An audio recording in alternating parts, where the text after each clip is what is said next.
अस्सलाम वालेकुम। एआरएम के लेक्चर 26 में सैम्पलिंग टेक्निक्स को डिस्कस करेंगे। सैम्पलिंग टेक्निक्स को दो हिस्सों में तकसीम किया गया है। One is probability sampling and second is non probability sampling. इसको फिर हम फर्दर जो है वो कैटेगराइज करते हैं। बेसिकली जब हम रिसर्च थीसिस की बात करते हैं तो यहाँ पे हमारे लिए ज़रूरी होता है कि हम सैम्पलिंग टेक्निक्स में ये शो करवाएं कि हम किस सैम्पलिंग टेक्निक्स को यूज़ कर रहे हैं। तो जितने भी रिसर्चर स्कॉलर्स या स्टूडेंट्स हैं उनको ये पता होना चाहिए, ये इतनी डेप्थ में भी नहीं है, इजी वे है कि आप किस टेक्निक्स को यूज़ कर रहे हैं और जिस टेक्निक्स को यूज़ कर रहे हैं क्या आपने उसी के थ्रू जो है वो डेटा कलेक्ट किया है, उस सैंपल से आपने डेटा कलेक्ट किया है। तो जस्ट आप अपने जो रिसर्च पेपर है या रिसर्च थीसिस में आप उसको जस्ट एक नेम मेंशन कर देते हैं कि फॉर एग्जांपल कन्वीनियंट सैम्पलिंग के थ्रू या जजमेंटल सैम्पलिंग के थ्रू या सिंपल रैंडम सैम्पलिंग के थ्रू हमने जो है ये सैम्पलिंग टेक्निक यूज किया है अपनी रिसर्च थीसिस के अंदर या रिसर्च पेपर के लिए। तो आपको नो होनी चाहिए कि आप किस टेक्निक्स को यूज कर रहे हैं। तो ये टॉपिक हमारा सैम्पलिंग टेक्निक्स के बारे में है। अब फर्स्ट के ऊपर है हमारे पास प्रोबेबिलिटी सैम्पलिंग। जब हमारे पास all item has equal chance of occurrence हो कि पॉपुलेशन में से कोई भी एज अ सैंपल के तौर पे सेलेक्ट हो तो उसको हम प्रोबेबिलिटी सैम्पलिंग कहते हैं। और हम प्रोबेबिलिटी सैम्पलिंग को तब यूज करते हैं जब हमारे पास रिप्रेजेंटेटिवनेस ऑफ द सैम्पलिंग जो है उसकी वाइड रेंज के ऊपर जनरलाइजेबिलिटी हो, तो हम प्रोबेबिलिटी सैम्पलिंग को यूज करते हैं। नॉन प्रोबेबिलिटी सैम्पलिंग को हम क्या कहते हैं, जजमेंटल सैम्पलिंग भी कह देते हैं। इसमें जो रिसर्चर होता है, स्कॉलर्स होता है, उसके पर्सनल नॉलेज और ओपिनियन के बेस के ऊपर सैंपल को सेलेक्ट किया जाता है। मतलब कि इसमें रैंडम सैम्पलिंग नहीं होती।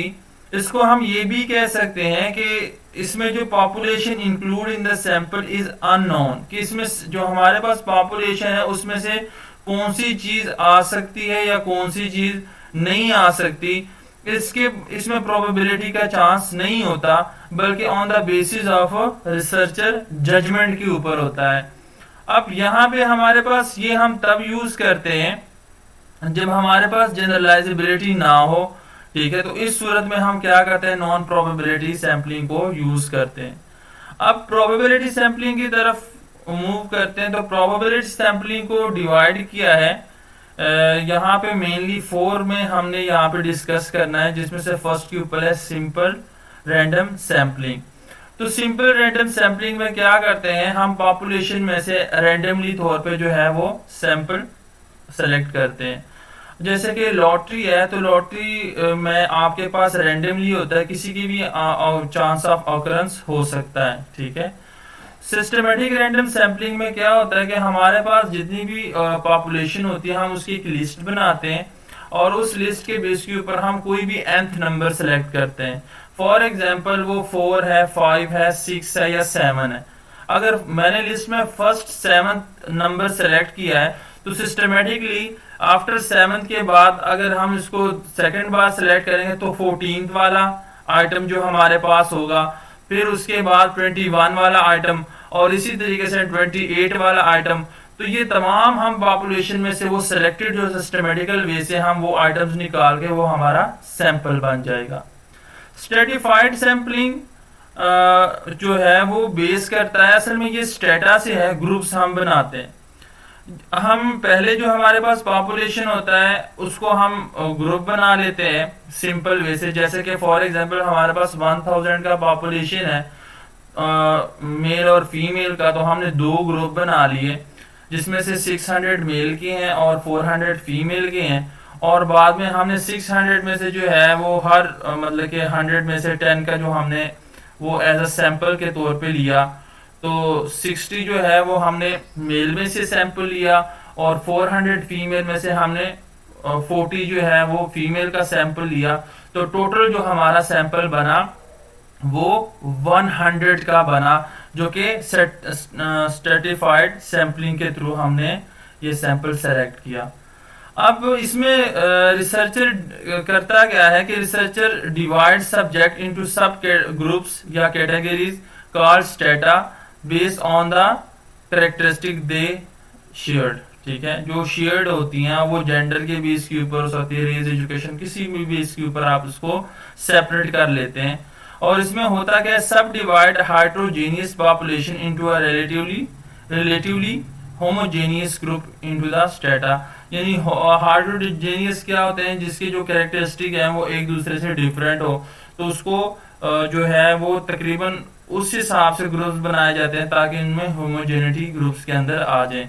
मतलब कि जो डिफरेंट ग्रुप्स हैं उसको इस तरीके से ग्रुप्स बना दिए जाते हैं ताकि जो दूसरे ग्रुप्स बने उनमें होमोजेनिटी पैदा हो, और फिर उसी में से हम सैंपल को सेलेक्ट करते हैं। क्लस्टर सैंपलिंग में क्या होता है, ये थोड़ा सा कॉम्प्लेक्स है स्ट्रेटिफाइड से, क्योंकि इसमें हम क्या करते हैं, हम ग्रुप्स में से लेते हैं डाटा। मतलब कि हम involve grouping the population and then selecting the group. Population के में से हम ग्रुप बनाते हैं और फिर ग्रुप में से हम क्या करते हैं, सैंपल कलेक्ट करते हैं उन्हीं ग्रुप्स के अंदर। जैसे कि फॉर एग्जांपल अगर एक सिटी है और या एक डिस्ट्रिक्ट है, उसके अंदर डिफरेंट स्कूल्स हैं, ठीक है, और हमें बच्चों के कुछ चाहिए सैंपल, 7 ग्रेड या 10 ग्रेड के स्टूडेंट्स हैं, तो हम क्या करते हैं, रीजन वाइज हम वो उनके ना आप ग्रुप्स बना लेते हैं और उस ग्रुप्स के बेस के ऊपर फिर उन बच्चों से मतलब कि हम वो स्कूल के अंदर जो स्टूडेंट्स है उसमें से हम डेटा कलेक्ट करते हैं। तो इस तरीके से हम क्लस्टर बना लेते हैं यानी ग्रुप्स में से। अब हम मूव करते हैं नॉन प्रोबेबिलिटी सैंपलिंग की तरफ। कोटा सैंपलिंग में क्या होता है कि कोटा सैंपलिंग में जो रिसर्चर होता है वो पहले ही फिक्स कर लेता है कि कौन कौन से जो सैंपलिंग यूनिट्स हैं या एलिमेंट्स उसको चाहिए। मतलब कि अगर फिक्स का मतलब ये है कि 150 जो है अगर मेल है और 150 मेल और 50 जो है फीमेल चाहिए, तो ये पहले ही ऑलरेडी जो है वो मेंशन कर दिए रिसर्चर ने। तो इसमें क्या होता है, ये कोटा में आ जाता है। जब हम कन्वीनियंट सैंपलिंग की बात करते हैं तो कन्वीनियंट के नेम से ही जाहिर हो जाता है कि जब रिसर्चर जो है होता है, हम या स्टूडेंट होता है या हम जब डेटा इकट्ठा करने के लिए जाते हैं, कलेक्ट करते हैं, तो उसमें जो हमारे पास मोस्ट इजीएस्ट होता है या मोस्ट कन्वीनियंट होता है जिसे हम डेटा हासिल करना चाहते हैं। बाज़ औक़ात ऐसा होता है कि हमारे लिए डेटा कलेक्ट करना या जिनका जो हमारे पास सैंपल होता है उनसे कलेक्ट करना डेटा वो बहुत डिफिकल्ट होता है या उन तक हमारी असेसमेंट नहीं होती। तो इस सूरत में हम कन्वीनियंट सैंपलिंग को ही तरजीह देते हैं, प्रेफर करते हैं, और जो हमारे पास इजीएस्ट वे से हमें अवेलेबल होता है हम उनसे डेटा कलेक्ट कर लेते हैं। इसके बाद परपोजिव सैंपलिंग है। Purposive sampling select people who she believe he have the required characteristic need for the study. जो उसको रिसर्चर को लगता है कि ये जो है on the basis of judgement of researcher कि ये मेरे सैंपलिंग के लिए बिल्कुल मुनासिब है और अप्रोप्रिएट है, तो उस बेस के ऊपर जब टेक्निक अपनाई जाएगी तो उसको हम परपोजिव सैंपलिंग कहेंगे। लास्ट के ऊपर है स्नोबॉलिंग सैंपलिंग। स्नोबॉलिंग सैंपलिंग को हम चेन रेफरल सैंपलिंग भी कह सकते हैं कि हम एक जो जिससे हमने डेटा लेना था उसके पास जाते हैं यूनिट के पास, और उससे डेटा लेने के बाद हम वो हमें रेफर करता है कि आप उसके पास चले जाएं। बाद औक़ात फॉर एग्जांपल हम कोई एक्सपेरिमेंट या किसी डिजीज वगैरह के ऊपर हम स्टडी कर रहे हैं तो हम एक पेशेंट के पास चले जाते हैं और उनसे हम डेटा कलेक्ट करने के बाद वो हमें रेफर करता है कि फलां बंदी को भी ये वाला जो डिजीज है तो आप उसके पास चले जाएं, और इसी वे से हम रेफरल के थ्रू, चेन के थ्रू जो है वो अपना डेटा कलेक्ट करते हैं। तो इसमें क्या होता है, इट बिगिन विद वन, एक से हम स्टार्ट करते हैं या फ्यू पीपल से, और फिर ये एक्सपेंड होता जाता है और इंटरलिंक होते हैं एक दूसरे से, और एट द एंड के ऊपर हमारे पास जो भी सैंपल साइज होता है उसके मुताबिक हम वो डेटा उनसे कलेक्ट कर लेते हैं। तो ये थे हमारे पास जो सैंपलिंग के टेक्निक्स। अब एक दफा फिर मैं रिवाइज कर दूं, बेसिकली हमें पता क्या होना चाहिए, हमें रिसर्च जो जब थीसिस लिखते हैं तो हमें ये पता जस्ट होना चाहिए कि हमने किस मेथड को अप्लाई करके हमने सैम्पलिंग टेक्निक को यूज करके हमने अपना डेटा कलेक्ट किया है, ठीक है, तो हमें उसका पता होना चाहिए।